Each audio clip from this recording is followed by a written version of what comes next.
What we're looking at is Tolu. This was his old jumping form. When he comes into the board, you can see that his stride gets a little choppy. Then there's a reach here. You can see the bottom of the foot. At takeoff, he extends, and you can see he does what most beginner triple jumpers do, is they pretty much go too high, keep that jump leg down, and then prepare for the landing. As you can see, there's a huge impact here.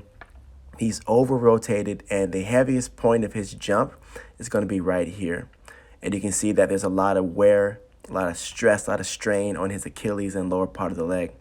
That leads to a small step phase because there's no power to get out of it compared to how high he jumped earlier.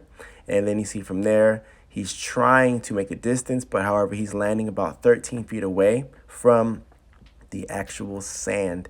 And then from there, he just realizes, I'm going to go ahead and try to reach for it. The knee drive is forward versus up, and there's no real jump, and he bails out because he wasn't going to make it. So now let's look at the things he changed the very next practice. So the very next practice, we worked on entry, being able to keep his running stride coming in. You can see that his stride is a little bit more consistent now, a little more opened up. There's his extension, and you can see that now he's matching. This matching is a lot better than before. And then once he lands, his arms are back, his back leg is loaded and ready, and he's able to sweep into his position.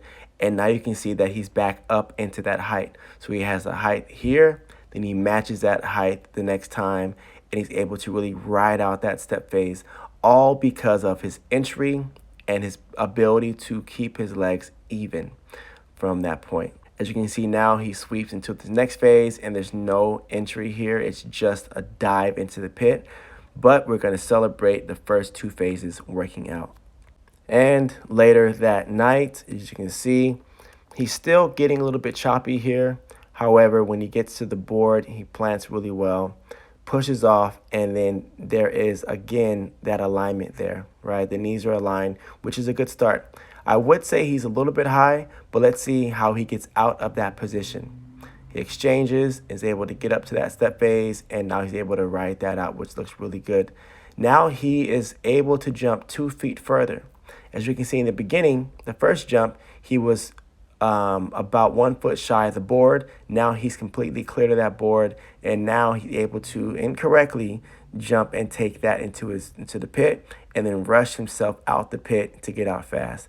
But the improvement's going to be the second that he's able to match his knees up. He's able to then load correctly. As you can see, his heaviest point is here, right here, and he's stacked. So now he has more muscles working to allow him to create more force and get into the next position, the next phase. So this jump itself, I believe, was 38 feet or so from 10 steps. We're looking to break 40 any day now once he gets this timing down and is able to enter into his jump. Instead of here, I want him to look like this, entering into his jump phase. But that'll be next practice, and we'll go from there. All right, stay tuned on Tolu and watching his progression.